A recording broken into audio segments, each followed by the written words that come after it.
got laughter, we got tears. We got each other too. Bonke labantu abazi lutho ngathi. Bonke labantu how do they bayafunisela ngathi? Yes. But then I like this one. It says bonke labantu basifakeli pressure.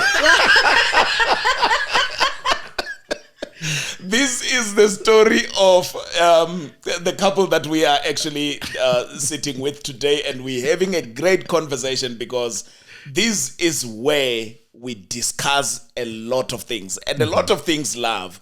And this day we are also doing the same because we are talking to a couple who is going to give us exactly the best of what we intend to have on this kind of day. Now, let me actually introduce them, because obviously as we continue, you will find it very, very interesting as we carry on with this kind of discussion. This is the story of Moses and Puleng Lemao. Good afternoon. How are you? We are blessed and highly favored. Blessed and highly favored. Why did you laugh at the intro? There seems to be a story behind this. There is a story. There is, because the outsiders seem to have expectations. Okay. But they are not the ones in the relationship. They are not the ones in the relationship. But before we even get there, I want to understand exactly how you guys met. Okay. Because that sounds like this kind of pressure, it comes from the beginning of things. Oh, yeah. Oh, yeah. Yeah, actually, we met at church. Oh, okay. Yeah, I was a music director at Lighthouse International Ministries. Yeah. Under Pastor Mokano. And her pastor was a guest speaker in our church. It was an Easter convention, by the way. Like the one we just coming from. So when we come, actually, by the way, yesterday was your anniversary. 14th year. Yeah. 14th year anniversary. Yes. Phew. Yeah, it's a long journey. It's a long But journey. let's talk about how you met. Yeah. You're directing the music. Her pastor is a and her is a pastor guest suggested that actually she must be in the praise and worship team for that conference. And I'm a pianist, by the way. Okay. So music has been always a background in the background. Yeah. So let me just give it to her. I don't want to be the one talking all the way. Yeah, but I think he forgot that that's not really the first time we met. Oh, okay. Yeah, the first time we met, my pastor went to their church to go and teach. Yeah. The intercessors and the worshiper. Was it the intercessors and the worshippers? Ne? That was before the interaction. Yeah, the interaction. Oh, yeah. So we went there with my pastor. Yeah. She liked him a lot for some reason. Out of all the people there, yeah, she liked him. So that was really the first time we saw each other, like but not talk. Yeah. But isn't that what parents do? They always look out for the best for their children. Oh yeah. Yeah. So that day we did not meet, say hi or whatever. Yeah. I left with my pastor. But you saw each other. Yeah, we saw each other. And then the second time was the incident where he described, where I ended up in the worship team because we were having an interdenominational conference. Yeah. So that's where we got to interact. Yeah. And how did that get you to where you are today? I mean, in the church, he's pressing those keys. You are singing. I want to know, how was it during break time? Or I would say it was a divine appointment. Yeah, because we share a lot of interests. Besides the love of music and everything, it's like our personalities. Those things are fun. Yeah. You see, we complementing one another. Yeah. Yes. You see. Yeah. So does she sing? Oh yes, you sing obviously because Yeah. course. Yeah. I sing and she singing. sings. Yeah, you can't be in the worship team without being able to Yeah. sing. Oh yeah. And oh, then yeah. I can imagine what happens at home Yeah. sometime, eh? Yeah, that's another thing.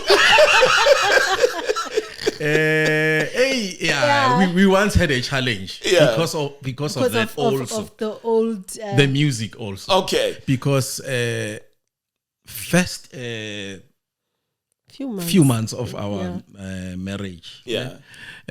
Because sometimes it's easy to go together and interact when you are not staying together and everything. Yeah. But the gist of the matter starts when You're sharing that home, that space. Yeah. that space, because we are from two different backgrounds. And I would say most of our problems in the beginning of our marriage, it was mostly communication, because every time we had a disagreement, I would run to the keyboard to avoid matters And start Is that playing? Yeah.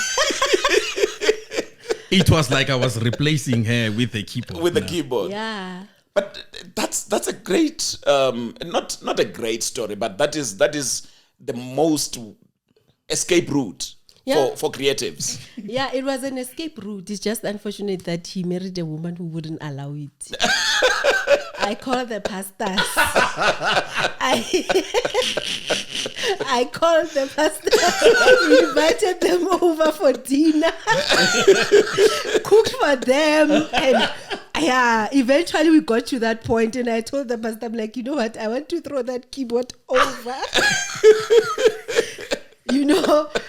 And they counseled us, which is something that is that was very good, because we had a very strong support system. Yeah. From after our engagement, we Pre attended and post, counseling. And even post, we would still consult when we were having challenges. We'd meet with our pastors to iron things out. But you still have not told us how you broke it to her, because yes, we can see you meeting and all that.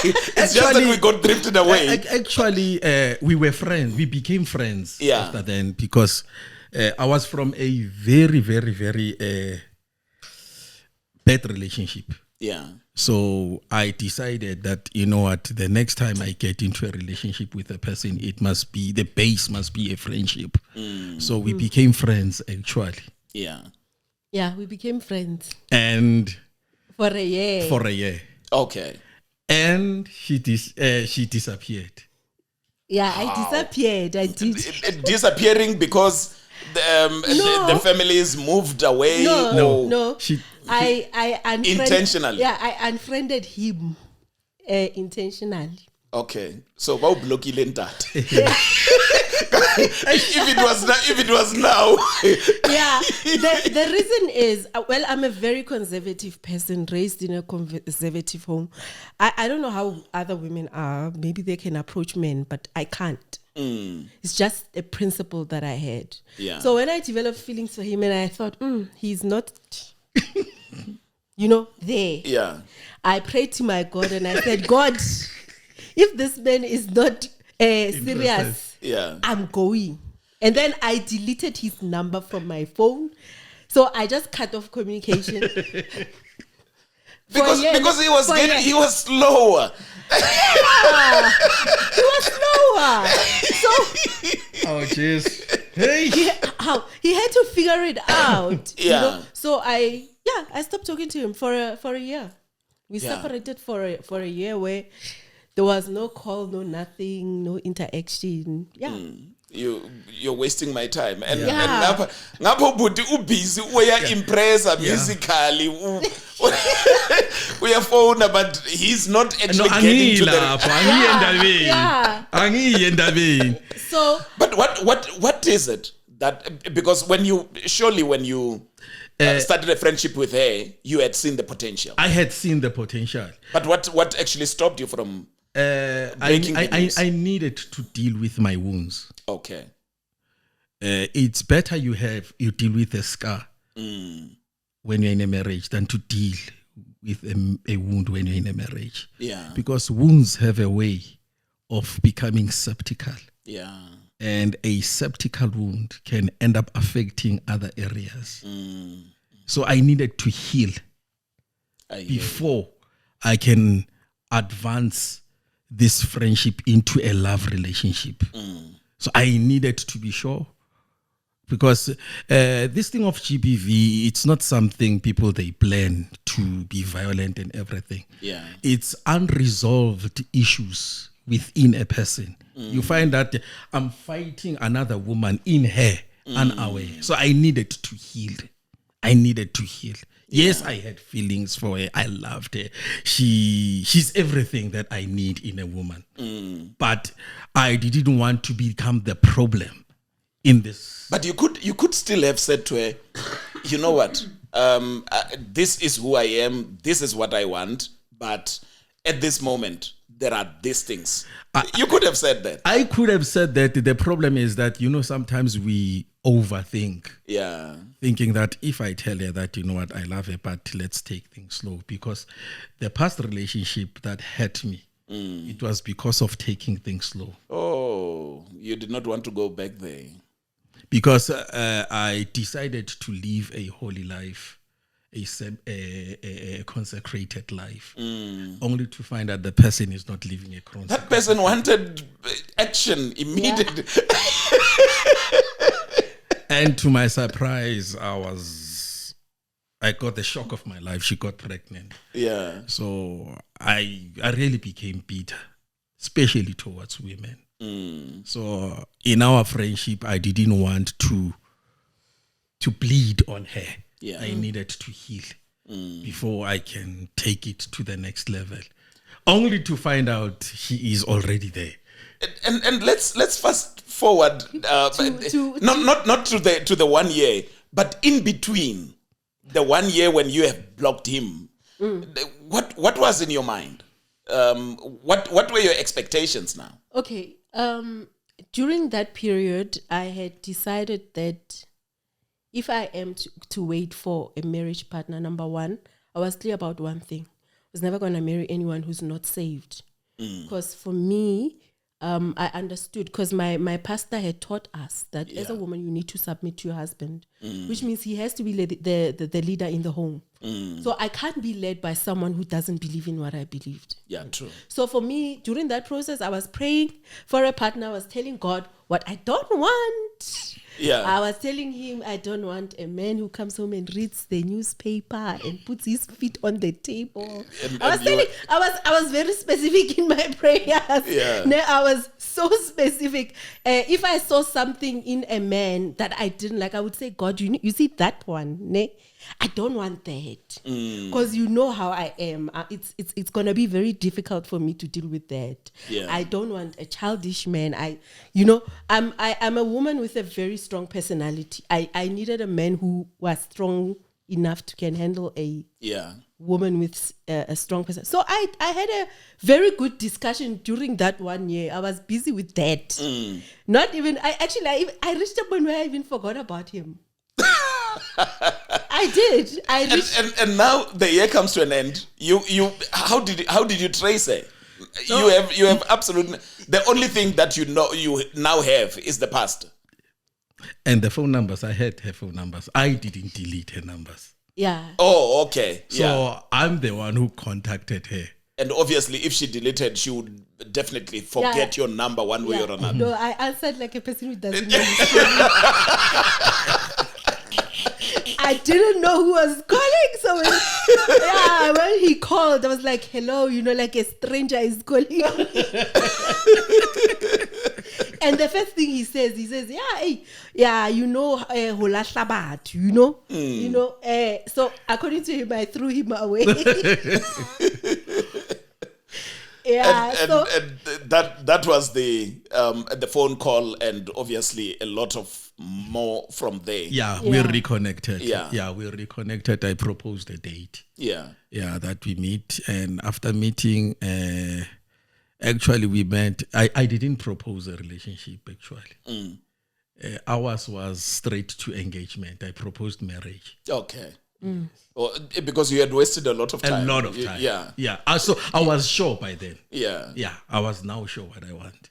But let's go back to the time when you said you had serious challenges. What was at the core of the challenges? When he would now move away and just go and start playing the keyboard? Communication. Yeah. Yeah.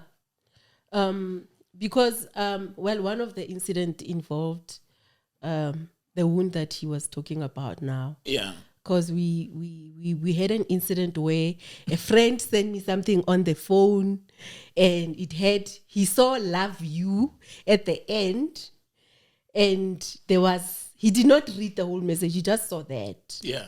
And he flipped. He became upset. Oh, it was like I was cheating. He went back. It was like there was a reverse. Yeah. And he was experiencing the same thing. He started playing you the old video. No, yeah, and he was like, yeah, you are cheating. I mean, who's this who's sending you "I love you" and whatever? I'm like, dude. Dude, this message is from a woman. And the person wrote, "We love you." Yeah. And I had to show him in order for him to. So, those misunderstandings, there you are leaving your socks. I know people don't think that people who look happily married actually fight over trivial Small things. Small yeah, things, you petty are not things. washing the dish when you finish eating. Yeah. It's that it was that period where I'm learning how he is as a person. And he's learning how I am as a person. I am not a person who likes noise in the morning. Yeah. And he likes playing the radio loud in the morning. Yeah. So it was just that alignment period. That alignment period. And at the same time, God decided that our first week of marriage, I became pregnant. And that, So it was- that was now compounded. Double the problem. Yeah. So I'm not sleeping, I'm irritable, and he's doing his own things. And so during that period, it was very emotional. It was very emotional. It was very difficult. Ne? Sure. So because he was doing what he was doing, I decided Pastor, you need to come. And then you started cooking for them. Yeah. Yeah, I cooked. No, he cooked. And that was the time when you were still pregnant. I was already I was 2 to 3 months pregnant. Yeah. So they came and while we were eating, I said, "Yeah, Pastor, I called you because we have a problem. This man, when we fight, he goes to the keyboard and does not address issues." Yeah. Now the thing about women, and I think most women are like me, we feel uncomfortable in chaotic environments. Yeah. So when we're fighting, I'm very uncomfortable. I'm a person who prefers a peaceful home. Yeah. So now when he's doing this, he was depriving me of that peace. Yeah, actually, Because I was you think, overthinking. Yeah. yeah. What is he thinking about? Yeah. Is he composing a song about me? Yeah. Or is he thinking that I'm not a good woman by now, so he's deciding to divorce me? We overthink when you are in a relationship and the couple is fighting. The thoughts become very extreme. Yeah. Yeah. Yeah. Ne? But why? Because I'm thinking. This man is pulling back. Yeah. So that he can actually get himself back. But he's doing it in a manner that would also keep him sane. I think even on my side, it was a wrong way of doing things. Yeah. Because when you get married, you need to understand that you are no longer living alone. You are with another person that you need to accommodate in your space. You see, I was used to, if I have a problem, close myself and deal with it in my own way. Yeah. Of which that way was separating myself from the problem. outside world. Yeah. But now she's not supposed to be in the outside world. Remember, the two should become one. Yeah. So we are supposed to interact and speak about things. Because if you don't speak about something, when you are alone, you overthink things. That's why. But that overthinking could happen on the other side. Even on, but from your side, were you thinking towards that? I was. It was just a coping mechanism, keyboard. Yeah. And a coping with something doesn't deal with it. I thought maybe you were simply saying, because I feel that I'm being disadvantaged or whatever. So you're playing the music so that you can calm down and continue, but not thinking of the extremes. But as long as we have not talked about it, yeah, the gap remains the same. Remains the same. Yeah. Yeah, I think the gap remains the same. I love reading. I have a keyboard at home. Yeah. Actually, but this time it's this time, yeah. Even the volume I've learned how to relate with the keyboard now. I've learned how to relate with the keyboard. We grow in these things. Yeah. I think our marriage has matured like wine. Yeah. It has matured like wine. So when you brought in the elders, your pastors, what was the mood like? I mean, well, these are people who know that no, these are two personalities that should just come together, click. But surprisingly, there's something else.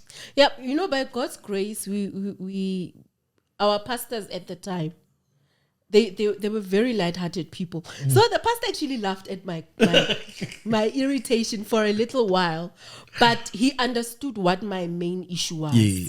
Because you understand when you guys are still jelly, you've moved. There's this thing that we have before, when you get married, you are still in love. You know, the Cinderella syndrome. You have these feelings. Yeah.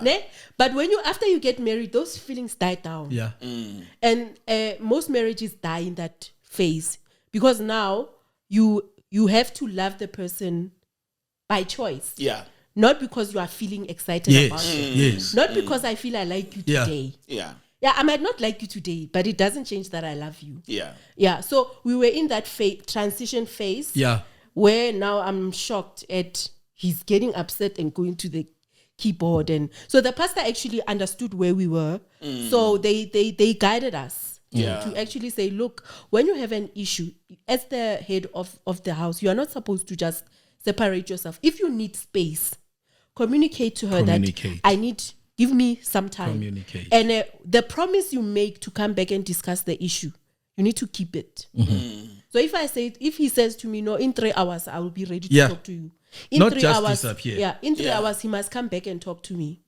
And because they counseled us that way, we have throughout our marriage applied, though sometimes it's not easy. But we've applied that. So we find a time where I would say, look, I'm too emotional to talk about this. Yeah. Can you just give me space? Yeah. And then I take my space, calm down, so that I'm able to explain myself. And in that way, when you have spoken about it, to say, I need to calm down, and then we will talk. You also feel obligated and accountable to him. Yeah, to come so back. that you can come back. To come back. Yes. Yeah. So that discussion resolved everything. When they left, we had a talk, and we talked about how he will relate to the keyboard. Yeah. If he's angry, the keyboard is not the place to go. That's what we decided. It ends right here in our own space. Yeah. You go to the keyboard when we are done. Yeah. So so that's how that issue was actually resolved. Yeah. Now, tell me, when I was actually talking about the lyrics of the song, I'm sure that song is Nkanye's. Yes. Now tell me about the song. What does it actually do to your relationship? What memories does it evoke? Yeah,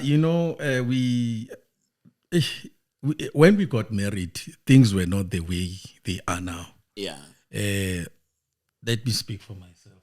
Yeah, speak for yourself. I was not financially well. Yeah, and she was working a good job. Yeah. Though things have turned around now, I'm bringing more than her. Yeah. But it used to be the other way around. Yeah. She used to bring more. And can you imagine the pressure? A lot of times, Friends and families. yeah. Uthi ay man le ndoda kumele ikuphathe kanje. Kumele ikwenzele izinto kanje. So it was putting a lot of pressure. Even labantu laba nama friends, basifakele pressure. even my friends, they sometimes will come back and say for example, you have something new. Bayabuya bathi no le yathengwa ngumfazi. Because bus judge are based on what they know. Yeah. You see. Yeah, it was a bit difficult. Sure. But I thank God that she was matured enough to handle such talks, negative talks. But Angithi, she had been praying, so there was a response to the prayer. So she needed to stick to the commitment that she has made, because it's not a situation of uNkulunkulu ngicela ungiblesse ngalo muntu mase ublessile ngaye mawumbheka uthi ungathi akaphelelanga. Actually, you know what? I always tell people that he is 80% of what I asked for. Yeah. At the beginning, it I didn't like it, but as God counseled me, I came to understand. God never gives us 100% of what we want. He gives us 80. Yeah. And the 20, is for growth, because we're still gonna grow. Exactly. I'm still gonna change. I am not the same woman he married. I've evolved. I've become a mother. I'm a wife. I'm a pastor's wife. There's a lot. So that 20%, people think it's little. It's a lot. It's a lot. Yeah. It's a lifetime. It takes you a lifetime to develop the 20%. So I constantly had to remind myself that, you know what, God, the 80% is very important to me. It was a base. Yeah. But it's not the destination. Oh, yeah. We are striving for the 100%. We might reach the 100% the day we die. But I'm comfortable with the 20% being a process. Yeah. Because I'm changing. I have days where I ask myself, hey, I wonder if I was married to me, would I be happy with you? Yeah. You see? Yeah. So it also gives me a chance to see that I'm not perfect. And it helps me not to expect him to be perfect, you know. So it teaches me to have space for forgiveness, space for accommodation. Yeah. I don't always do things I like, but I have to compromise. In marriage, you have to compromise. To accommodate your spouse, because at some point they also have to compromise to accommodate you. So, but I'm also interested in how you manage the pressure from outside. Because especially as a woman who was actually bringing a lot of income to the home, there were expectations from outside, expectations of rebellion. Because as people interact, some of them would be sharing, no, this is how you have to do it, and things like that. Sorry for interjecting. I think you will answer that also answer. as you continue. She handled it very well. I will say something that we are not even ashamed to talk about. She understood her position. Yeah. That's why I'm not even ashamed to speak on her behalf. Her bank card was with me. Yeah. I would give her my 7,000 bank card. Yeah. And she will give me her 25,000 bank card. Sure. She realized that I needed to manage things, but it's not dependent on how much I bring. Yeah. Because what we both bring is ours. That's very deep. That's very deep. But we'll hold that thought as she would be giving us the... Okay. You know, at the beginning, actually just before we got married, I had people that God would bring, and they would just discuss stories with me of marriage. And there was one lady I work with, and she was telling me about her sister who had been married for 14 years. And when she and her husband got married, the husband was working. The wedding went on. He was fine. And then immediately after the marriage, he lost the job. And spent 14 years. Now we are 14 years. Ne? He spent 14 years without working. Yeah. And God only opened the doors after 14 years. But throughout the process of the 14 years, she was very submissive to her husband. People would never actually see that she was earning more than the husband. She was the sole breadwinner at the time. Yeah. And it never made her change the way she saw her husband. She loved her husband. She submitted to her husband. And, I believe that God made me aware of some of these things because he knew I would face it. Yeah. I believe that the greatest test for any woman in marriage is submitting to a man when he doesn't have financial sustainability. Yeah. Because finances for people is power. And people who have money tend to be very abusive. And women who have money tend to be very controlling. Yeah. You see, so for me as a born-again Christian, God was expecting me to still occupy my position, even if I'm the one who is Bringing more income. bringing in more. So for me, it was a conscious decision to say, okay, fine. God, in as much as the money is coming through me, because either way, God is the provider of everything. Yeah. Even if the money is coming through me, it doesn't mean that I'm the one who has the power. It doesn't make me the head of the house. So to deal with my own pride, I decided we'll switch the cards. I'll give him mine and he'll give me his. So it was also self-management on my side. Yeah. And the Because- greatest challenge is when a man now, The wheels tables are flipped. are flipped now. Yeah. Ish. Because now he has to love the wife Manje from a right place of power. Yeah. Ish. And be able to do exactly What he's supposed to. what he's supposed to do, what you temporarily took and did at the time. And it becomes a challenge in most marriages. Now, while we are there, I want us to touch on this particular question.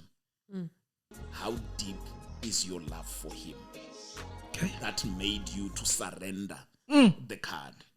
And how deep is your love for her that made you realize that even my 7,000, it's good enough. I mean, it's good enough.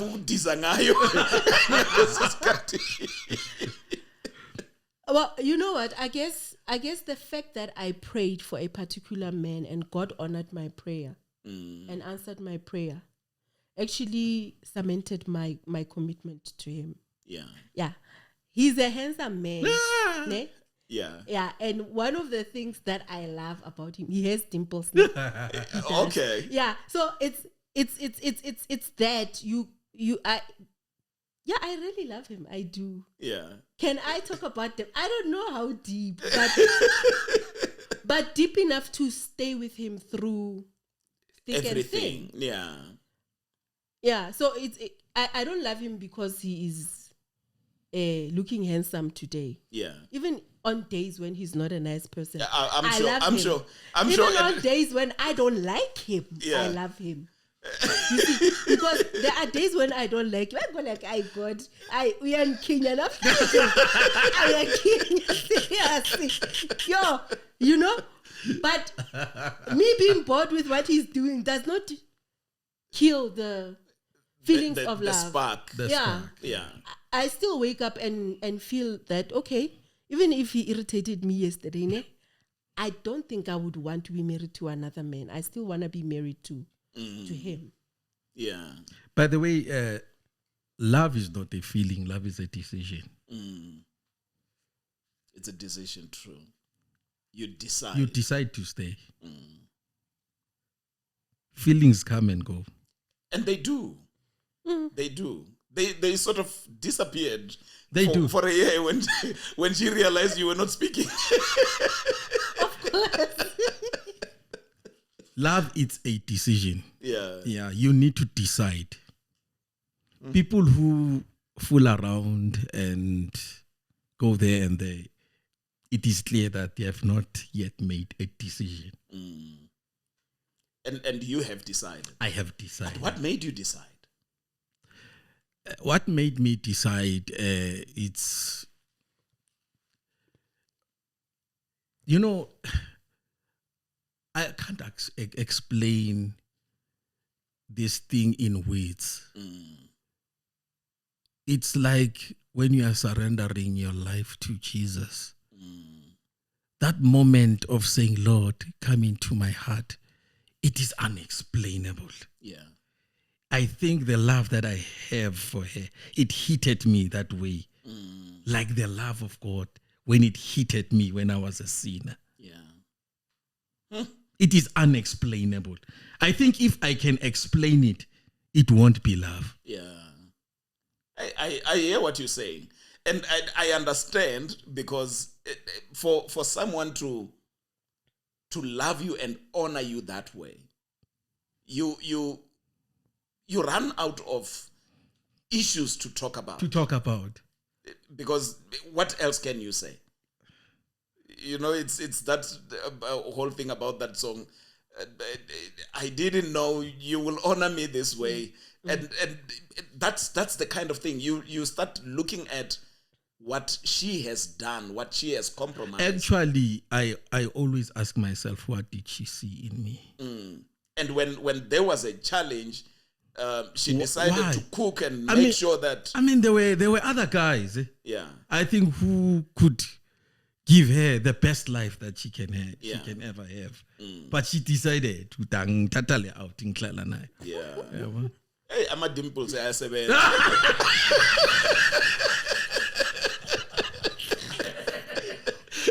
I think it's more than that. It's more than that, man. More than the dimples. Yeah. Well, I mean, when you look at a person, the first thing you are attracted to is how they look. Yeah. I saw you. I did not speak to you the first time. Yeah. So, of course, your feelings develop as you actually interact with a person and find out the kind of person you are, they are. You find out their values. You find out that they are the kind of person you can feel safe with. Because the Bible talks about the two become one. Oh, yeah. It says Adam and Eve were naked with each other and did not feel ashamed. A marriage needs to be an environment like that, where I can be the Puleng that I am not outside in my house. Yeah. When I'm home, he knows, man, I'm a playful person. And you can't be a playful person at church. You have to be the pastor's wife. When you are in the office, you have to be, you know, the person you are. You can't be. So home for me with him has been a safe environment, loving an acceptable environment, an environment where I can be vulnerable and not feel judged. Actually, when the Bible says Adam and Eve were naked and were not ashamed, it was more than sexuality. Yeah. It had to do with being vulnerable and being safe with with the insecurities of your spouse. Yeah. Can she be vulnerable? Can I be vulnerable without feeling like I'll be judged after my vulnerability? That's how deep this is. I feel home when I'm with her. But Puleng, you touched on something very interesting now. You mentioned the issues of values. What values have you actually created for your family that you continue to teach your children? Okay. For me, okay, my family background is not that easy. It was not an easy environment to grow up in. But by God's grace, I'm a kind of person who learns from the past. Yeah. And decides, okay, fine, this bad thing happened at home. I don't want it in my own house. And the principles of God also guided us as a family. So in our family, God's word is important, right? And because I'm a girl, and girls love their fathers very much, and God blessed us with 2. Yeah. I always told him, you know what, you need. It's important for your children to feel safe with you as a man, because the man they're gonna marry has to meet you at the standard that you are. Oh yeah. If a man treats his daughters poorly, they have no good standard to go from, to say a man needs to treat me this way, a man needs to. So those are the values we try to have in our home, to say, have a good relationship with both of us. We are open with our children. We speak. We allow them to speak. We are very strict as well. They know there are things that they shouldn't be doing. We are Christian and we live according to the Christian values. So in our home, it's a like I was saying earlier, it's a safe haven. We created a safe haven. My children can be themselves at home. We are able to see when they are struggling because we have a very close-knit family. Yeah. And we are able to address issues with each other. So that's what we teach them. We teach them to love people, to respect their elders. You know, we teach them how to even select partners. Because I'm a person who's prayed for a partner and has seen that God can answer. I teach them the same thing. Yeah. Yeah. There's one thing that I want you to do for the not for the guest, but for our viewers out there, because you have gone through this.